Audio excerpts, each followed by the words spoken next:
Hello ladies and gentlemen, and welcome to another episode of the Resto Shed. So I'm sure we've all been in this position where we bring home a door and it's got a little spot of rust right in the corner. Now this isn't a repair I do every day because a lot of the times I'm doing full skins off, that kind of thing, or replacing the whole lower skin on the door. But for this one I just thought, you know what, this car isn't a full restoration, so it's just going to get a little patch in the corner. And I thought I would make a video of it because a lot of people who are doing their own projects at home, they might not necessarily want to, jump straight into the deep end and, bite off more than they can chew. So this might be the type of repair that they choose to do. So I just thought I'd put up a video of how I would go about that type of repair. And obviously, if you watch, you'll soon find out. Now, I do realise I have got a few extra tools that, some people at home might not actually have, like the shrinker stretcher and the pan brake. Obviously you can do all of this without that stuff, it just takes a little bit more time and effort.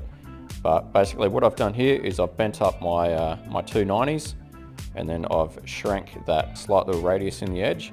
And now what I'm about to do now is match that radius on the skin side of the patch panel that I'm making. So what I'm doing is I'm just holding up the edge of the little patch panel that I've folded up and obviously smacking the back side of the face of the skin down onto my piece of I-beam, and I'm just putting in that slight little curve on the flat side or the skin side of the panel. Obviously checking it as I go, I don't want to put too much shape into the panel, it just needs enough to match the radius that I've already shrank into the back edge of the door skin patch panel.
Now I did change to a slightly smaller face hammer just so I could refine my shaping just a little bit, but there you go, as you can see I've put that little bit of a radius in the patch panel.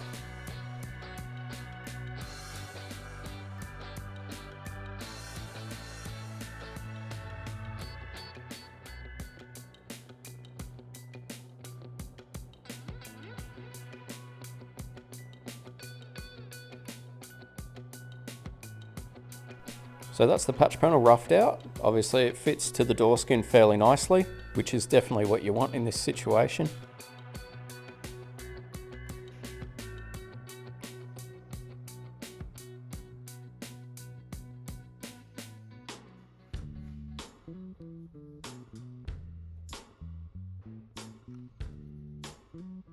So getting the patch panel to fit a little bit closer to the door skin, what we need to do is we need to get rid of that edge of the original door skin.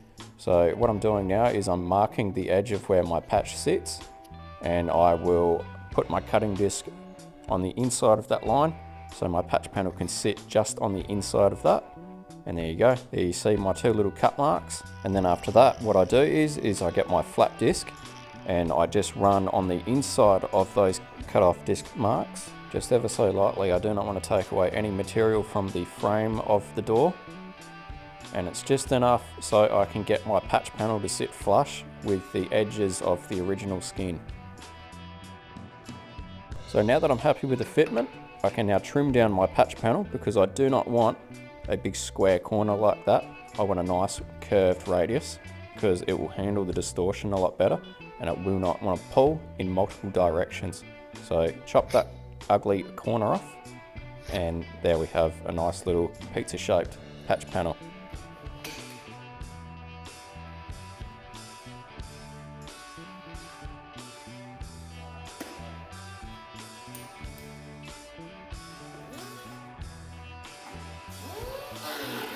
So with my 1mm disc on the die grinder, I'm just going on the inside of my texture line because I want to give myself a little bit of wiggle room so I can get the patch panel to fit as best as I possibly can.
So here's the big reveal.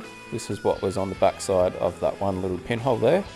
Now, this being a, I think, 58-year-old door, I don't think this one's too bad at all. Obviously a Chrysler product. From my experience, it's kind of luck of the draw with these cars. They're either, pretty good or they're absolutely stuffed. And thankfully this one wasn't too bad. I think this one's been in storage for quite some time. It's probably done it some good.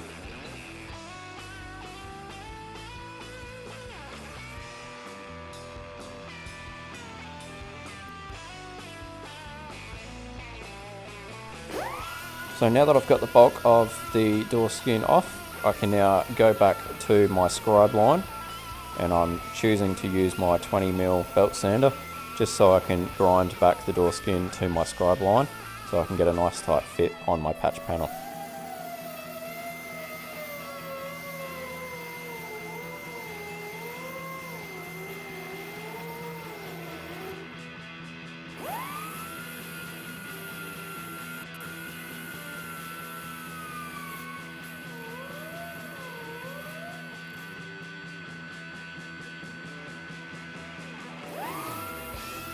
And while I've got that tool in my hand, I also use it to knock off the majority of the rust on the door's frame.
So now that everything's all cleaned up, I can then paint it. Obviously put a direct to metal rust preventative paint on the back side of the patch panel and also on the cavity side of the door skin, and put my weld through primer on any flanges that are going to be welded. Now obviously there will be a butt weld, so I'll have to revisit that later afterwards and coat that with something later on.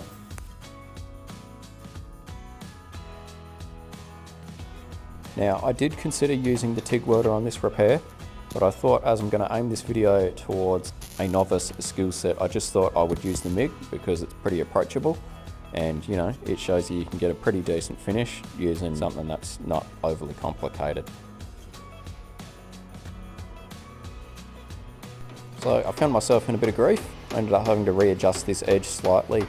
Wasn't a big deal, but it did mean I had to then basically recut my radius cut, so my butt weld, which that would definitely be a problem if I was going to TIG weld this joint, but because I am using the MIG, a little bit of a gap isn't the end of the world.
Now, something you might come across if you do a job like this yourself, the patch panel might want to dip in, and so will the door skin, so you kind of have to lift them both up at the same time, which can be a little bit tricky, but it is manageable if you just put something between the frame and the skin and then put a tack on it. Alternatively, if you can get one side lifted up and held up, you can then stick something through your little gap and lift it up until both the panels are flush with each other, and then put a tack on it. The tool I'm using in the video right now to lift up one side of the patch panels is actually a clip removing tool. I find because it's got a nice thin edge on it, you can slide it into a really tight gap, and you know, then you can just lift up the edge of the panel just the slightest amount, just to get both the panels flush with each other.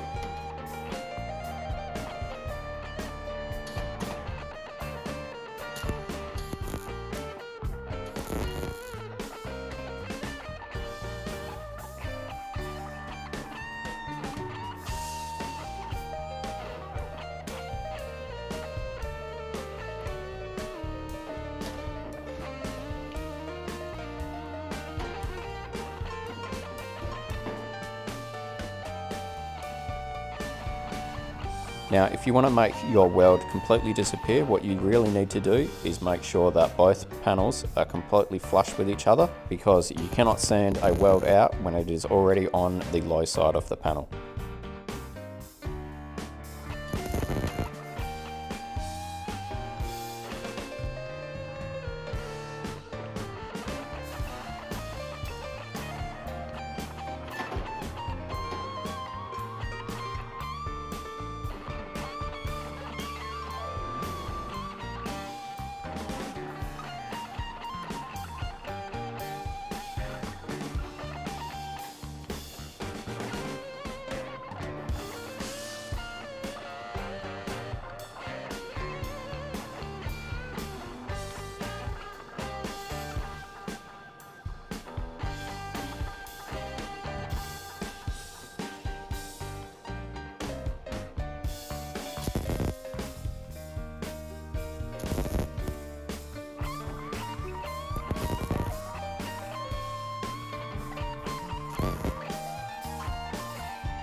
So there's a look of the patch panel all tacked in.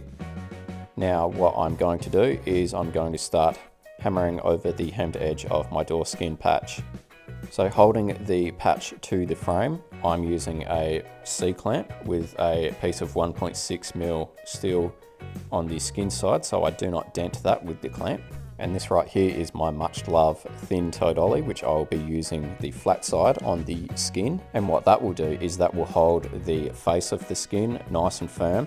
And when I put my hammer to the hemmed edge, it will not want to dent the outside of the skin because I will be holding it with the dolly, and it will not want to put a curve in my panel that I want to keep straight. That is probably the most basic explanation I can do for folding over a hemmed door skin edge.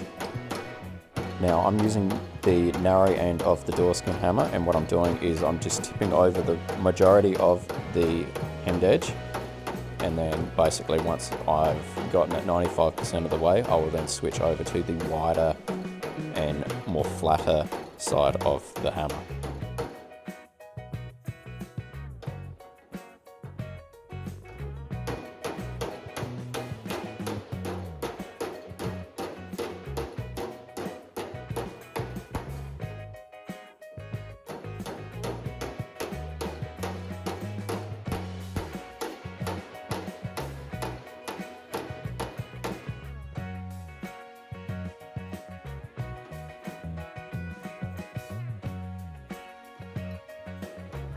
Now when it comes to tipping it over door skin edges, do not try and do it all at once. Just take little amounts and keep it consistent the whole way across the patch panel. So don't try and fully close over one side and leave the other side open. Do it gradually. Start from one end, take it down 20 degrees, and then start again from the other end, another 20 degrees until it's completely flat.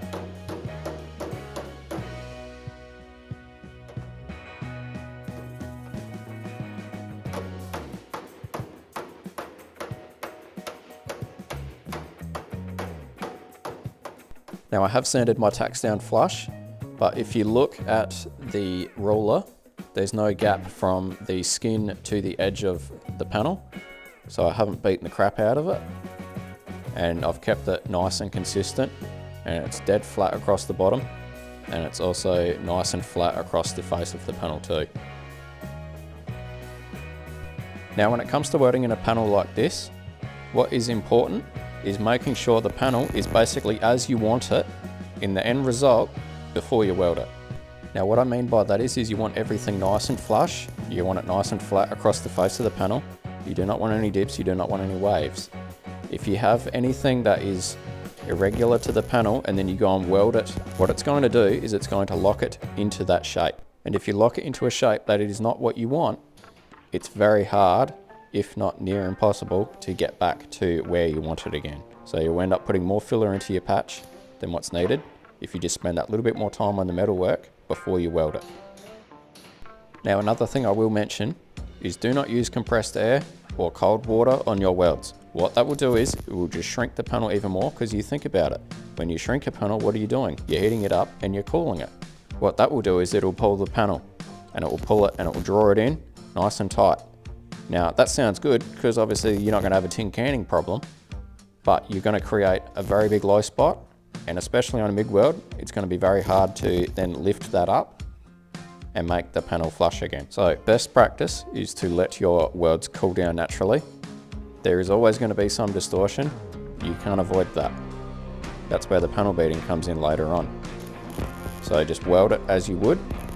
Small little tacks, keep them spaced apart, let the panel cool down by itself. Another thing I will mention, do not have too cold a weld, because if you have too cold a weld, you will sit on that one little spot for longer, trying to build up a nice weld puddle and making sure that the weld penetrates between the two panels. So ideally what you want is quick short bursts of a hot weld where you just need a quick zap and that's it. You don't need a bzzz, you just need a quick zzz, and then that's it. Nip it in the butt. As soon as you're on it, you're off it. A hotter weld is a cooler weld sometimes, as funny as that sounds, but that's the truth.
Now that all the welding's done, it's time to knock off majority of the weld with a grinding stone.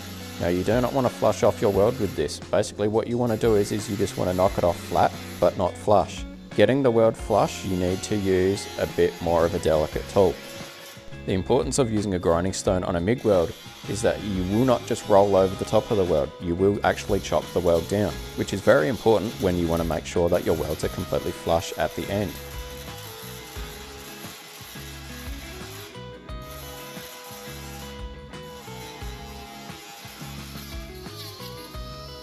If you're a little bit confident, you can use a 1mm disc on a die grinder to get your weld down a bit closer to the parent metal. But a fair warning, if you slip with this and you hit the skin, it can leave quite a deep gouge in the panel.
Now it's not necessary to use the belt sander, but I do find it does help when flushing off a MIG weld. You can just go straight to a roll lock, but you do have to be a bit more careful as you have more chances of touching the parent metal and thinning out around where the weld is.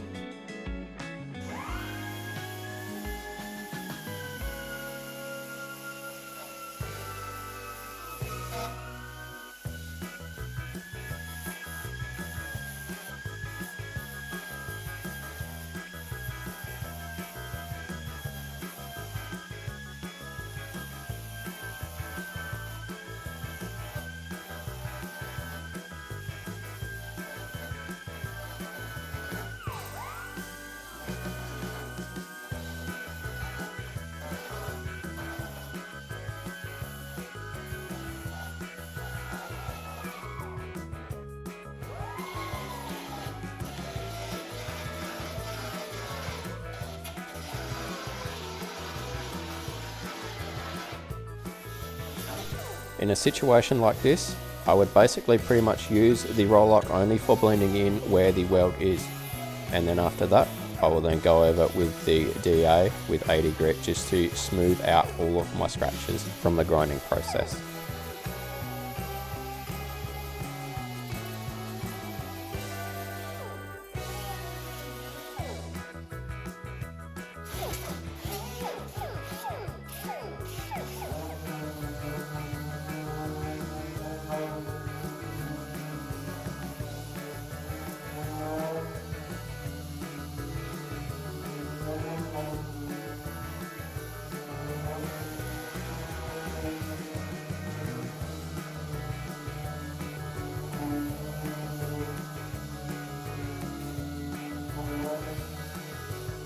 Now, think back to when I was talking about how the panel needed to be flush before welding.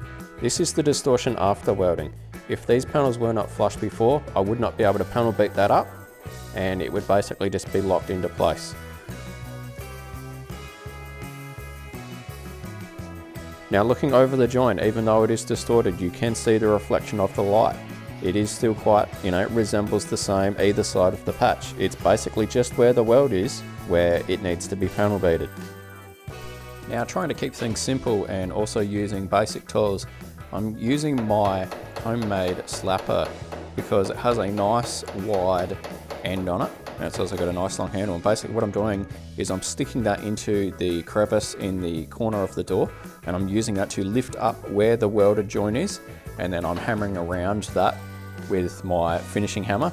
And basically what I'm doing is I'm stretching up the area around where the weld is and where it has shrunk. Being a MIG welded joint, you can't actually stretch where the weld is because it's far too hard. If this was a TIG or a gas welded joint, you could 100% stretch the actual weld itself. So the next best thing with this is to stretch around where that weld is and raise up the area that is distorted. Now this part of the process is probably the most difficult of them all, but as long as you don't rush it and you just keep an eye on what you're doing, use your steel rule as a visual guide, you should be able to just mosey along, and you know, as long as you're paying attention, you shouldn't cause yourself any grief. But it's very important to watch what you're doing and pay attention.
Now, if you find that you've raised up an area too much, what you can do is you can shrink it down. My chosen method is to use the shrinking disc. Now, these aren't very expensive, and if this is the kind of stuff that you're doing, 100% you want this in your arsenal, because this will save you a lot of time, and it's also a very handy tool to have. So on a repair like this, basically how I use this tool, and I know it's very hard to see because my arm is in the way, I'm not very good at this filming stuff, but basically what I do is I run it over the area and I just let it cool by itself. That's it. All I do is I run it over, and basically it's a bit like ironing. If you can run it over a surface, you can find those highs and blend them in. And then this is the end result after you've finished the area off with 80 grit on the DEA. Now, the only part of the joint you can actually see is the discoloration, because the MIG welding wire is a slightly darker material than the panel steel.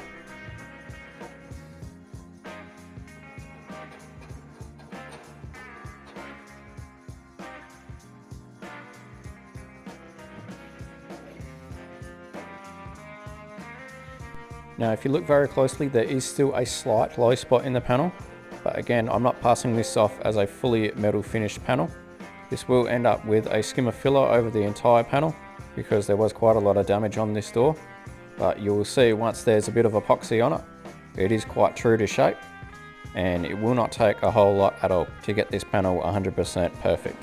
Anyway, this is the end of the video. I appreciate you watching. This was a fun little job because it kind of took me back to where I started, you know, with this whole repairing car stuff. So if this is the kind of content that you like, make sure you hit the subscribe button, like the video, and if you have any questions, drop them down in the comments below and I'll get back to you. Thanks for watching. Cheers.